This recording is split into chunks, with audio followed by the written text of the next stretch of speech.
All eyes on रफा।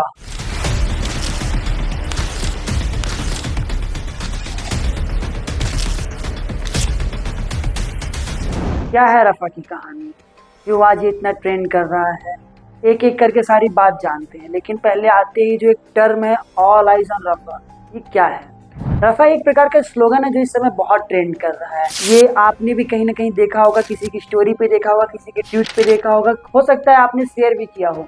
इसके पीछे की पूरी कहानी आपको भले ना पता हो, लेकिन जो इस समय ये इतना तेजी से ट्रेंड कर रहा है, उस ट्रेंड को आपने भी फॉलो कहीं ना कहीं किया ही होगा। ये स्लोगन जो आज हर जगह आप वायरल देख रहे हुए, एक एआई जनरेटेड इमेज है, जो कि एक ये सेंटेंस बोला गया था WHO के अधिकारी के द्वारा। फरवरी में ही उन्होंने बोला था, जब इजराइल और फिलिस्तीन के बीच में ये थोड़ी थोड़ी कॉन्फ्लिक्ट्स होने चालू हो गई थी, उस वक्त उन्होंने इस सेंटेंस को यूज किया था कि now all the eyes are settled on the Rafa. लेकिन ये सेंटेंस इस समय क्यों इतना ज्यादा वायरल है, इसकी बात इतनी ज्यादा क्यों हो रही है? उसका मेन रीजन ये है कि अभी हाल ही फिलहाल में राफा के रिफ्यूजी कैंप्स पे हमले हुए हैं। हमले में बताया जाता है कि 40+ लोगों की मौत हो चुकी है। और मौत एक रीजन नहीं होने के कारण मैं कह सकता हूँ, क्योंकि युद्धों में बहुत लोगों की जान जाती है, लेकिन जो ये क्रूरता हुई है, इन 45 से 50 लोगों में जो मरे हैं लोग, वो औरतें और बच्चे हैं। एक वीडियो सोशल मीडिया में बहुत तेज वायरल हो रही है, जो हमने और आपने शायद सबने देखा होगा। एक कटे हुए सर की बेबी की फोटो जो वायरल हुई है, हम सबने देखा है। उसके पिता गिड़गिड़ा के रो रहे हैं उनकी अपनी बेटी की बॉडी पकड़ के। वो वीडियो हर एक इंसान को हिला के रख दी है, और हर एक इंसान अब प्रे कर रहा है कि ये चीजें रुक जानी चाहिए। पहले तो इजराइल से कि हमने ऐसा कुछ नहीं किया है, इस अटैक में हमारा कोई हाथ नहीं है। ये हमास की खुद की एक अपनी चाल है। हमास क्या है, इसके बारे में हम थोड़ी देर बाद आपको इस शब्द से रूबरू कराएंगे। लेकिन इजराइल ने पहले कहा कि इसमें हमारा हाथ नहीं है, हमास का ही काम है। लेकिन जब चारों तरफ से दबाव पड़े, तो नाउ इजराइल इस बात को एडमायर कर रहा है कि हाँ, ये हमारी ही गलती है और ये हमसे गलती से हुआ है। अब हम बात करते हैं कि है क्या, इसके पीछे की कहानी क्या है। Let's back to the history. लेकिन मैं हिस्ट्री बताते समय थोड़ा सा बायस्ड हो सकता हूँ, तो उसके लिए आप मुझे माफ करना। हम इतिहास में चलते हैं, तो सबसे पहले हम आपको बताते हैं ज्यूइश कम्युनिटी के बारे में।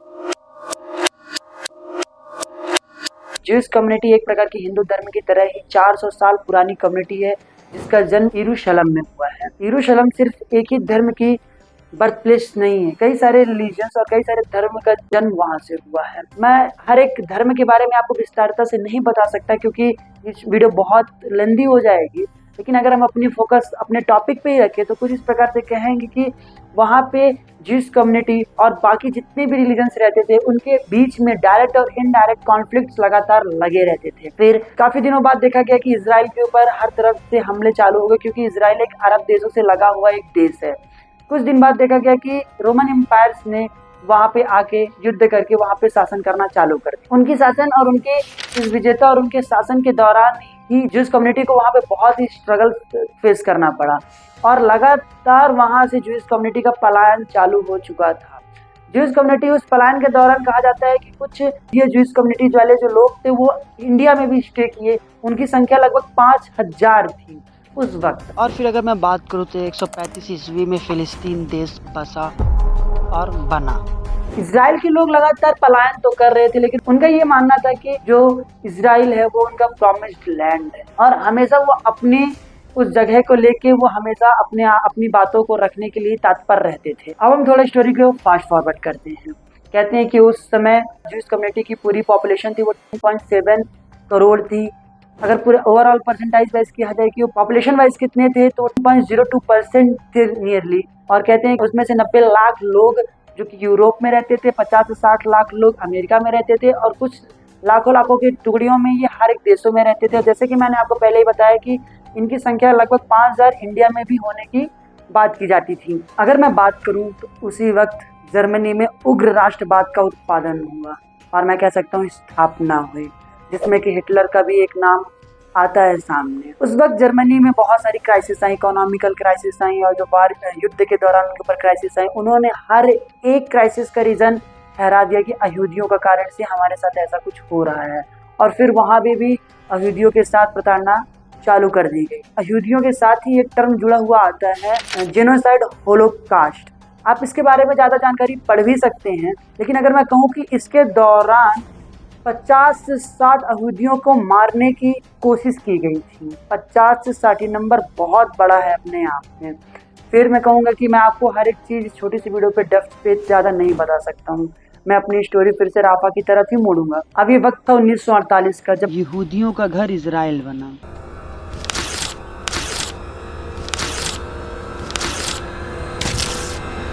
फिलिस्तीन, जिस पे अरब देशों की नज़र हमेशा से बनी रहती थी। इजराइल और अरब के देशों के बीच में युद्ध लगातार लगे रहते थे। अगर मैं आपको बताऊं तो 1948, 1967, 1973 में लगातार युद्ध हुए, लेकिन युद्ध से कोई भी परिणाम नहीं निकला।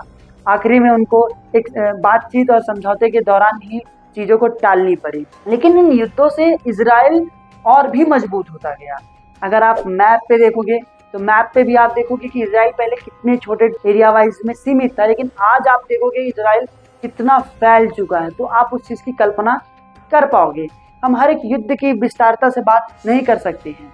तो अब मैं बात करता हूं कि अब इजराइल में क्या चल रहा है।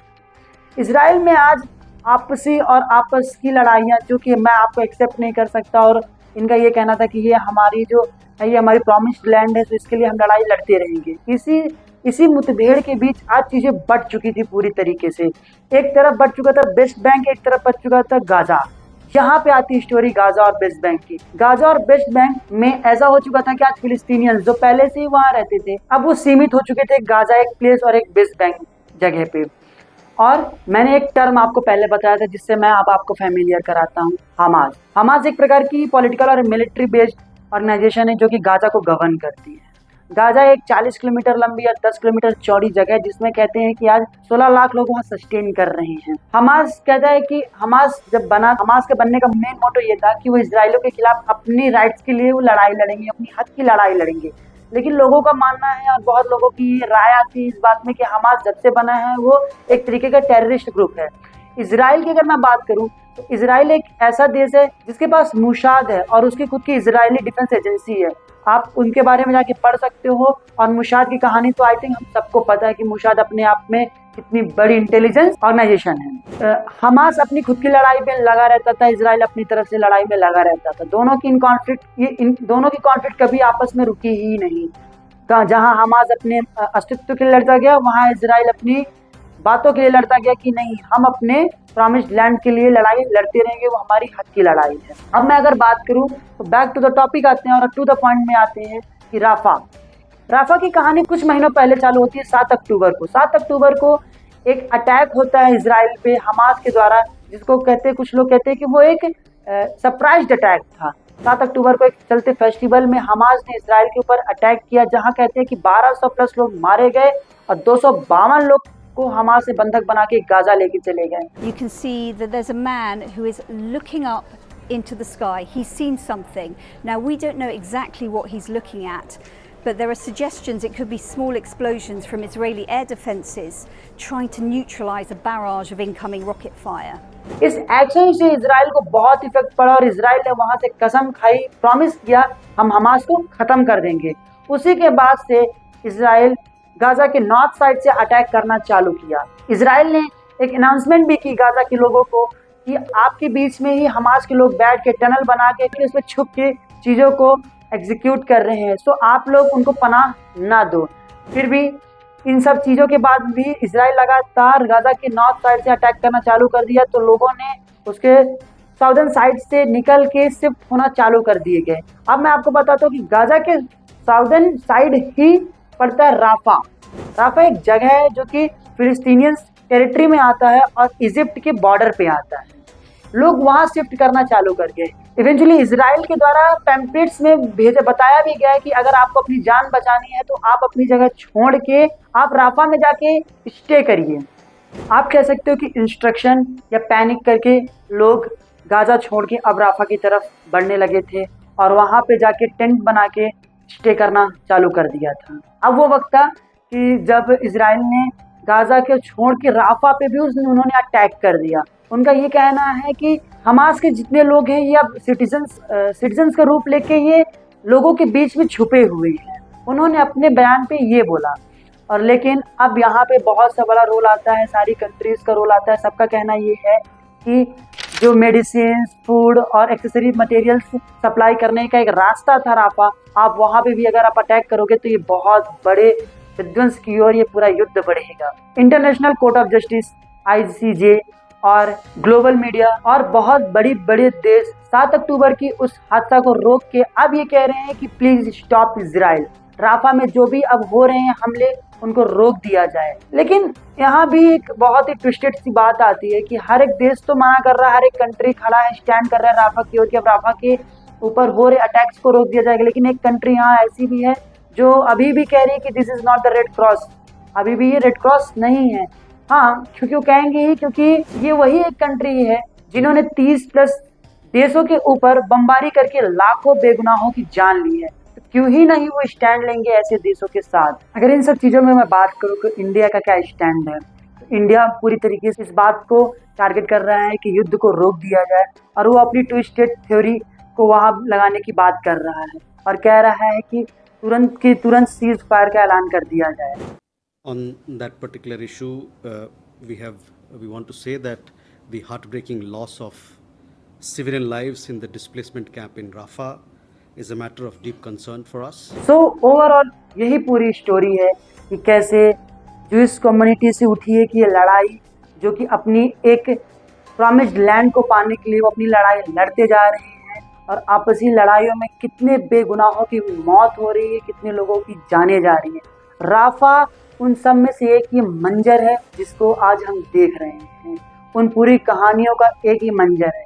इसीलिए हर एक देश इसके फेवर में है कि अब इस युद्ध को रोक दिया जाए, इस नरसंहार को रोक दिया जाए, आगे ऐसी चीजें ना देखने को मिले। लेकिन इजराइल इन चीजों को भी मानने के लिए नहीं तैयार है कि उसने ये कसम खा के रखी है, एक प्रकार से मैं कह सकता हूँ कि जब तक वो पूरी हमास को खत्म नहीं कर देगा तब तक वो चैन से नहीं बैठेगा। एक ये पैनिक सिचुएशन है, इसीलिए आज आप ये पोस्ट और राफा के लिए लोगों की सहानुभूति को देख पा रहे होंगे।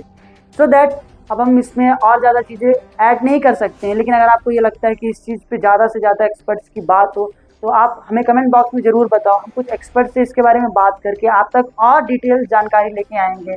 सो ऐसी वीडियो के लिए हमारे साथ बने रहे और आगे की अपडेट्स के लिए अगर राफा के ऊपर कोई भी अपडेट्स और आती हैं, क्योंकि ये अभी रुका नहीं है और पैनिक सिचुएशंस बना हुआ है, तो इसके ऊपर अगर कोई भी जानकारी आती है तो हम आप तक वो जानकारी लेके आएंगे।